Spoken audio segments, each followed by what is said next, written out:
Kenapa tenggorokan bisa gatal saat batuk?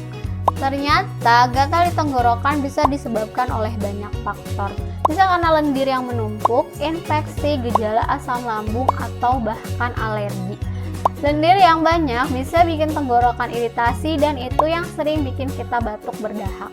Itulah kenapa saat sedang batuk pasti tenggorokan rasanya gatal banget. Jadi memang tenggorokan ini bisa jadi sumber penyebab batuk kering maupun batuk berdahak. Konsumsi madu Flybi aja, madu herbal yang mengandung antibakteri bantu redakan iritasi di tenggorokan sehingga batuk akan mereda. Selain redakan batuk, formula Flybi juga bantu melapisi tenggorokan hingga buatnya lega. Rasanya yang manis jadi favorit anak-anak. Jadi nggak perlu repot kasih ke anak kalau lagi batuk. Jaga kelembapan tenggorokan untuk hindari masalah batuk. Yuk pesan madu Flybi sekarang.